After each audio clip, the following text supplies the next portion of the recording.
Hi, everybody. I'm going to make a set of video instructions for you so that the process of doing the Kristallnacht project will be as smooth and simple as possible. What we're going to work on now is gaining you access to the testimonies recorded here by the Gross Center for Holocaust and Genocide Studies with about 135 Holocaust survivors. Now, we're only going to be looking for testimonies that involve Kristallnacht, and I'll show you how to do this. Okay, so the first thing we're going to do is we're going to go to the library website. So we're in the library website. You go to student resources and then databases A through Z. Now, there are a couple of ways to get there. The easiest is to click on Holocaust and Genocide, hit Find It. This leads us to only one, the Fortunoff Video Archive. So we click on that. Now, we don't have immediate access. Right now I'm logged in, but I'm going to log out and I'm going to show you how to sign up with a new account. So we're going to go here and we're going to say, don't have an account, join now. So you click on that. You put in your first name. I'm going to call this Jacob Lebenz. Hopefully they'll allow me to have two names. And my email, please don't use this email. It's really just so that I can have a YouTube account. I do not check this email at all. Lebenz Ramapo at, whoopsies, at gmail.com. All right. It's be best for you to use your Ramapo emails, please. Okay. So now I'm going to come up with a password for myself. So my password is going to be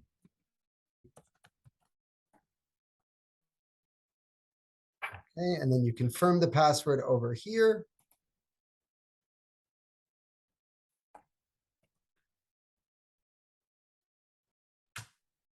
Sorry, then you got to figure out why you're going to do this. You're going to say, I am a student. I agree to the terms of services, which you can read if you'd like. Now you register. You can save this if you like. Then they're going to send you a confirmation email and you have to confirm it. So basically this means going into your emails and saying, yes, this is me. All right. So what you didn't see was me opening up my email. There'd be an email from an organization called Avery. That's the system that manages all of these testimonies. It's a simple thing. You click confirm. And if you don't see the email, maybe it went into your junk mail folder. So I would look there. All right. So I'm going to get us back into Avery. Okay. So now I'm here. So now I want to log in. And I'll put my email, which is right here. Now I'm going to put in my password that I just wrote.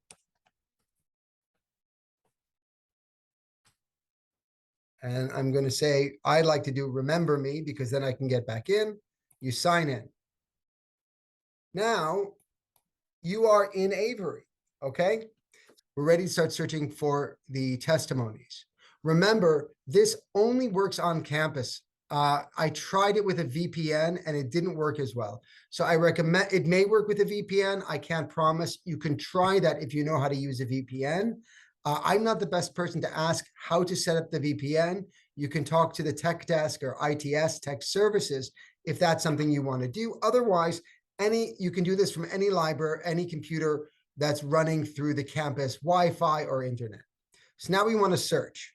When I click on the search bar, you want to go down to advanced search. So I click on that. All right. Now we want to look down on the left-hand side. There are ways to narrow your search. We're not looking for 5,000 testimonies. So we can go down to agent. And if you look at the Center for Holocaust and Genocide Studies, that's us. That's Ramapo. Now, they may update this to Gross Center for Holocaust and Genocide Studies in the coming days. I've asked them to do so.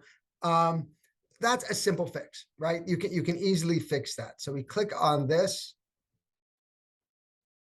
and now it's limiting us to 136 choices, right? So, but now we want to make sure the person lived through Kristallnacht. So we can go down to subject. We go down, and we will see, we'll come to Kristallnight and Kristallnacht. Either one is going to work. So I chose Kristallnacht. And now I have 35 testimonies to choose from. Let's go with the first one. This is Fred B. You're not going to know their last names, right? And there's no point in trying to discover. That's unimportant. So I'm going to click on Fred B. Now, this should take me to this screen. And it's going to say you have to request access. So it's going to seem like setting up your ID didn't work. That's not the case. What you're going to have to do is request access once using this login ID. So it shouldn't be a problem. You request access, right? You can say it's for a school assignment. I am making a story map based on this testimony for my course on the Holocaust at Ramapo College, right? Then you agree to the terms of use. Again, I encourage you to read them. You want to make sure that this is fine, but I'm not going to steer you wrong in this assignment, right? So you agree to access to this source. You agree to the access conditions for this resource. You hit submit. Access requested. It may take some time to get the response. I'm going to quickly check my email and see if it has been automated. So the access was granted automatically. What I'll do then, right, I'll do the screen sharing once more. I've already done this, which is less helpful than I wanted. We look at it. Now we're back here. You'll see that it's different. All I did was hit refresh, and now I can get into the source. Now I can watch it. You hit play. Existed, and that was I enrolled into that Jewish school. Okay. Now what's really nice about this is, let's go back to this list.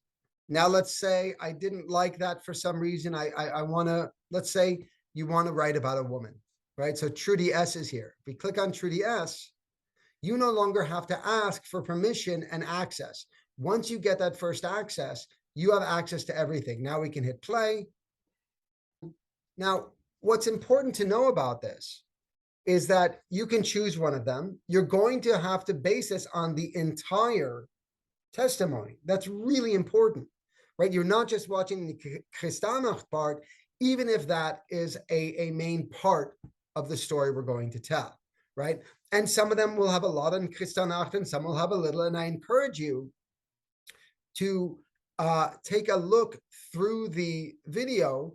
Maybe they don't have a lot on Kristallnacht. Maybe you're looking for a grander story, like my grandmother's story of running into the synagogue, right? That's a pretty unique story, one that I and my family cherish. Not all of them are going to be like that, right? So you might want to pick something with a sort of a grander tale or not, right? No one's experience is more valid or more important than anyone else's, even if some would make better movies, right? But that's not what this is about, right? One of the things we learn is that studying the Holocaust is not about the fantastic. It's about learning from all of the different examples to understand the scope of this event and its plurality, right? We can sort of convince ourselves that the Holocaust was one thing. And one of the things I like about working with testimonies is we learn that as much as it was one event, one series of systematic killings, people had individual experiences. And that's one of the things we're going to look at here. Okay, so now that you're in to this section and you're looking at the testimonies, one thing that can help you both select someone And something that can help you with your project is looking at the materials and information they provide on the right-hand side. We're back here. So now we've got Trudy S. So if you look at the description, right, this is really helpful for us. We can use this on the bottom. We see who interviewed her, when it was from, what her birthday was. We see that she was in a number of concentration camps. So these might be stops on your story map. We see that she has been in a number of different countries and that she was on a death march, for instance. And she was in Kristallnacht, which is labeled here as Crystal Night. So that tells us that, and some additional identifier information. Here's a description that you can use to write your own, though I encourage you to write your own script. It's plagiarism to take this script. Don't do it, right? We go back to the top, we can look at the index. This is going to be really helpful. You'll find out in what section she handles Kristallnacht. Of course, you're going to need to watch the whole video to tell her entire experience. But if we go back to 1938, here is Kristallnacht. So we know that it is in this first section, and they tell you a little bit about it. It's a particularly harrowing story involving violence against her father. So this is going to be helpful for you, both in choosing your testimony, but also in working through it, right? Here we have the stages of her life brought out. Not all of them are going to have transcripts like this. Not all of them are going to have indices like this. But it's a help for you if it has one. And if not, take it as a challenge. It's your own to decide what's important to you. I am always here as a reference. If you don't understand something, you can't understand a word, shoot me a quick email.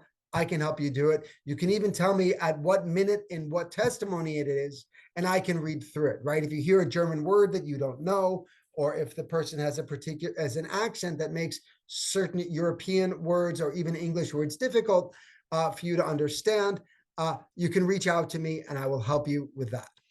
Okay, so that's how to access and watch your testimonies. So I'm opened up a browser, right? It's just on CNN. You hit, I'll give you the link. So this is as if I gave you the link. It's very simple.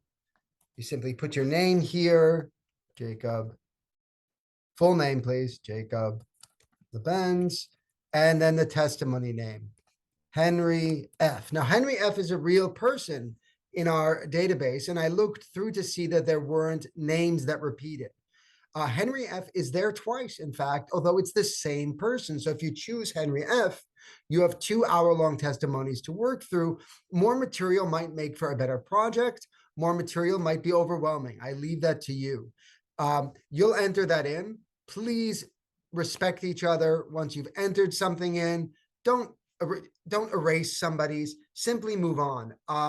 If you feel that someone has erased yours, please come to me. I hope I don't have to deal with this, and I'm sure that I won't. It's that simple. The reason I'm doing it this way and not by a Google form is that this will appear automatically to you, right? And I can see it and you can see it. And I'll put a link to the Google form also in our Canvas section of for our course, so that it's immediately obvious to you what is going on. The other reason why there's a sign-up sheet is that I'm going to get each of you low-res copies, that is to say, sort of smaller video files of your testimony so that you can splice it, right? And then you can put it into the video.